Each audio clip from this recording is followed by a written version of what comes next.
Mummy मेरी शादी आप होने देंगी तब ना। अनल बेटा जरा मेरी बात तो सुनो, विकास जी ने अनल को आवाज लगाते हुए कहा। जी पापा बताइए। आज जरा ऑफिस से थोड़ा जल्दी ही आना, विकास जी ने अखबार पर से निगाह हटाकर अनल की ओर देखते हुए कहा। क्यों पापा, क्या कोई खास बात है आज जो मैं जल्दी आ जाऊं? अनल ने विकास जी के पास आकर पूछा। हाँ बेटा, आज फिर एक लड़की वाले तुम्हें देखने के लिए आने वाले हैं। तुम्हारी बुआ जी भेज रही हैं ये रिश्ता। कह रही थी कि सब कुछ ठीक ठाक है, बस थोड़ा पैसा। भगवान करे इस बार तुम्हारी मम्मी को ये रिश्ता समझ में आ जाए और बात बन ही जाए।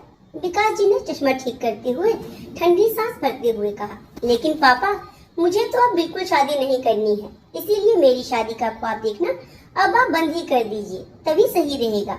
और मैंने भी अपनी शादी का सपना देखना बंद कर दिया है। न होगा बांस और न बजेगी बांसुरी। अनिल कंधे पर अपना लैपटॉप का बैग टांगते हुए बोला। ये क्या कह रहे हो तुम? तुम्हारे होश ठिकाने भी है कि नहीं?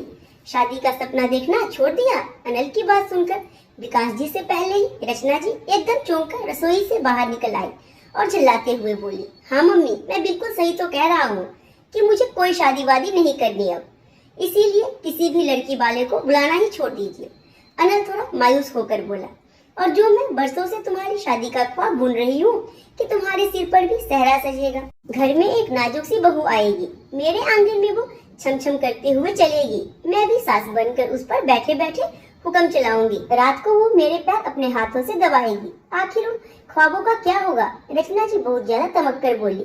मम्मी अगर आप ऐसे ही ख्वाब देख रही होती ना तो कब की मेरी शादी हो चुकी होती, लेकिन आप तो मेरी शादी होने ही नहीं देना चाहती हैं। आप तो मेरी शादी को अपने नफा नुकसान से तोड़ रही हैं, तभी तो आप हर बार हर रिश्ते में कुछ न कुछ नुक्स निकाल कर अस्वीकार कर देती हैं। ना कोई भी रिश्ता आपकी उम्मीदों पर खरा उतरेगा और ना ही मेरी शादी होगी। वो तो सुना है ना आपने कि ना नोमुन तेल होगा और ना ही राधा नाचेगी, इसीलिए मैं खुद ही सामने से शादी से इनकार कर रहा हूँ। अनल की आंखों में से आंसू ना चाहते हुए भी छलक पड़े। अनल तुम्हें कुछ समझ में भी आ रहा है कि तुम क्या बोले चले जा रहे हो? मैं तुम्हारी माँ हूँ, भला मैं तुम्हारी शादी क्यों नहीं होने देना चाहती?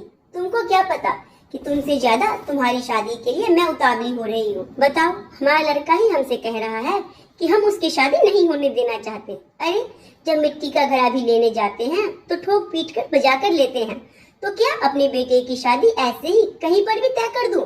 रचना जी तो अनिल की बातों को सुनकर जैसे रोने को ही हो आई। अनिल की माँ, अनिल गलत ही कहाँ कह रहा है। उसकी उम्र के सारे बच्चे, चाहे दोस्त हो, चाहे मोहल्ले वालों के लड़के हो, चाहे रिश्तेदारों में हो या घर परिवार में, सबके सब लड़कों के तो ब्याह हो ही गए हैं।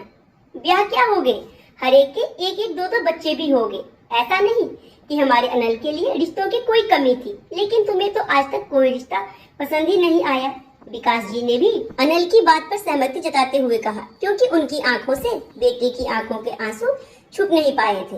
अब आप भी अनिल की हाँ में हाँ मिलाने लगे। आखिर क्यों आप लोग मेरे पीछे हाथ धोकर पड़ गए हैं? क्या हो गया है आखिर आप लोगों को? अब तो रचना जी सिसकते हुए बोली।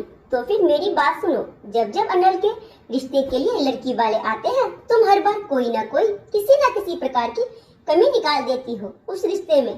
कभी लड़की की लंबाई कम नजर आती है, कभी लड़की मोटी नजर आती है, कभी उसका रंग सांवला नजर आता है, और मान लो कि वो सब पसंद आ भी गया तो तुम्हें मोटा दान दहेज भी चाहिए। अब जब लड़की पढ़ी लिखी नौकरी वाली मिलेगी तो कोई दहेज क्यों दे? पिछली बार जब सोनम के मम्मी पापा उसका रिश्ता अनिल के लिए लेकर आए थे, सब कुछ ठीक ठाक था, लड़की पढ़ी लिखी नौकरी कर रही थी, तो सब कुछ सही सही तय होता नजर आ रहा था। लेकिन तब भी तुमने दहेज के लालच में इतना अच्छा रिश्ता ठुकरा दिया। अगर तुम अभी भी नहीं समझी ना तो एक दिन जो इक्का दुक्का रिश्ते आ रहे हैं वो भी कुछ समय के साथ आने बंद हो जाएंगे, और फिर करती रहना सिर पर हाथ रखकर लड़की वालों का इंतजार। कोई तुम्हारे दरवाजे पर झांकेगा भी नहीं। हमारी तो कभी भी इस घर में तुमने कुछ चलने ही नहीं दी, हमेशा ही हमारे मुंह पर ताला लगा कर रखा। तो मैं तो सचमुच विवश था, लेकिन आज अनिल की मायूस दिल ने मुझको इतना बोलने पर विवश कर दिया। विकास जी एक ही सांस में जैसे सब कुछ बोलते चले गए, क्योंकि बेटे की मायूसी कहीं ना कहीं उन्हें सही नजर आ रही थी। तो क्या मैं अनिल का गलत सोच रही थी? मैं तो उसके ही भविष्य को संवारने की कोशिश कर रही हूँ। अगर लड़की दहेज लेकर आएगी तो इसको गृहस्थी बसाने में आसानी हो जाएगी। रचना जी थोड़ी दुखी होकर बोली। मैं ये नहीं कह रहा कि तुम अनिल का गलत सोच रही हो, लेकिन अनिल खुद कमासुत है, खुद अपनी कमाई से अपनी गृहस्थी बसा लेगा। क्यों दान दहेज के लिए लड़की वालों का मुंह देखना। मुझको तो बस इतना ही कहना था, बाकी तुम जानो और तुम्हारा काम। अगर लड़के की जिंदगी संवारना चाहती हो तो अपने कूप मंडूक दिमाग से बाहर निकालो, वरना लड़का जिंदगी में कुंवारा ही बैठा रहेगा। बहुत अच्छी तरह से सोच विचार लो। विकास जी ने फिर अखबार पर अपनी निगाहें टिका दी और अनल भी बैग उठाकर ऑफिस के लिए निकलने लगा। रुको अनल बेटा, शायद तुम दोनों ही सही कह रहे हो, लेकिन अब बस आज आखिरी बार मेरा कहा मान लो प्लीज।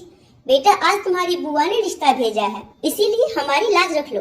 रचना जी अपनी गलतियों के बारे में सोचने को सचमुच विवश हो गई कि उन्होंने कई बार ना जाने कितने रिश्तों को सिर्फ अपनी लालच के कारण ठुकरा दिया। ठीक है मम्मी, आज आपका कहना मान लूंगा, लेकिन बस आज आखिरी बार, उसके बाद मैं आजीवन कुंवारा रहने का प्रण ले लूंगा। अनल खिसियाते हुए बोला। ठीक है बेटा, रचना जी ने ठंडी सांस भरते हुए कहा। खैर शाम को अनल समय से पहले ही घर पहुंच गया और थोड़ी ही देर में बेटी वाले भी आ गए। भूमि देखने सुनने में ठीक ठाक थी, पढ़ी लिखी भी थी, लेकिन उसकी शादी सिर्फ अभी तक पैसों की कमी के कारण नहीं हुई थी। बहन जी हमारी बेटी आपके सामने है, मगर हम लोगों के पास दान दहेज देने के लिए पैसे नहीं है। हाँ, बारात की खातिरदारी बहुत अच्छे से करेंगे, उसमें आपको कोई भी कमी नजर नहीं आएगी। भूमि के मम्मी पापा ने हाथ जोड़कर कहा। अभी विकास जी बोलने ही जा रहे थे कि उससे पहले ही रचना जी बोल पड़ी। भाई साहब, हम लोगों को कुछ भी नहीं चाहिए, क्योंकि भगवान का दिया सब कुछ है हमारे पास। बस सिर्फ आप अपनी बेटी हमारी झोली में डाल दीजिए, रचना जी ने झोली फैलाते हुए कहा। और रचना जी का ये रूप देखकर विकास जी और अनल एक दूसरे की ओर देखकर मुस्कुरा उठे। बहन जी आज से हमारी बेटी आपकी हुई, भूमि की मम्मी बोली, और थोड़ी ही देर में सब लोग एक दूसरे को मिठाई खिलाकर बधाइयां दे रहे थे। और कुछ ही हफ्तों के बाद भूमि और अनल विवाह जैसे पवित्र बंधन में बंधकर एक दूसरे के जीवन साथी बन गए। तो आज की कहानी के बारे में अपने हमें जरूर दें, और कहानी पसंद आई हो तो कहानी को लाइक, वीडियो को शेयर और चैनल सब्सक्राइब करना ना भूलें।